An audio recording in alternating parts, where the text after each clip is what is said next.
بچوں صفحہ نمبر 120 کا سوال نمبر 4 دیکھیے. اسے پہلے چھوڑ دیا تھا کیونکہ اس کو قواعد میں کرنا تھا.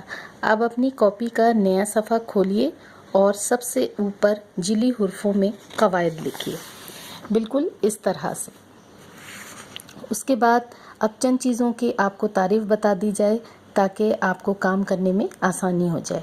سب سے پہلے حمد وہ نظم جس میں اللہ تعالیٰ کی تعریف و توصیف و ثنا بیان کی جائے، یعنی جس میں اللہ تعالیٰ کی بڑائی اور کبریائی کا ذکر کیا جائے اسے حمد کہتے ہیں. مصرے کے لفظی معنی دروازے کے ایک کواڑ کے ہیں.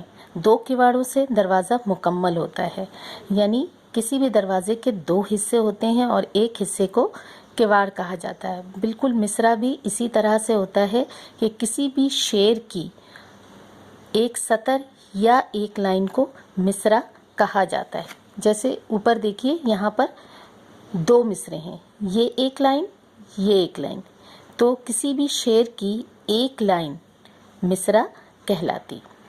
اب آ جائیے شعر.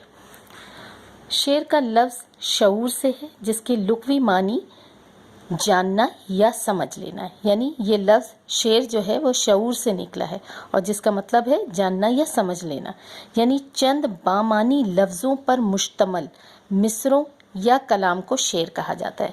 یعنی جہاں پر چند الفاظ کو ملا کر جو بامعنی الفاظ ہیں جن کے کوئی مطلب نکلتے ہوں ان کو ملا کر شعر بنایا جاتا ہے.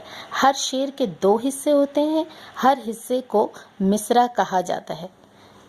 جیسے میں نے آپ کو اوپر بتایا کہ ہر شعر میں 2 حصے ہوتے ہیں، ایک مصرع اور یہ دوسرا مصرع، یعنی 2 مصرے مل کر ایک شعر بناتے ہیں.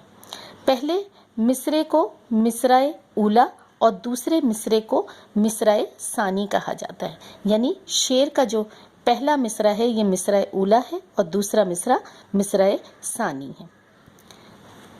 جیسے بس کے دشوار ہے ہر کام کا آساں ہونا، آدمی کو بھی میسر نہیں انسان ہونا.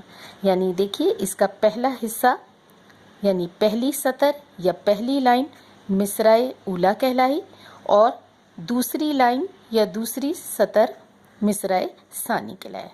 یقیناً آپ کو اچھی طرح سے سمجھ میں آ گیا ہوگا کہ حمد، مصرع اور شعر کیا ہوتا ہے. اب بچوں اپنی کتاب کا صفحہ نمبر 120 پر سوال نمبر 4 کو دیکھیے اور اس کے بعد اگلے صفحے سے اس مشق کو مکمل کیجیے. مشق کے تمام جوابات آپ کو PDF فائل کے ذریعے دے دیے گئے.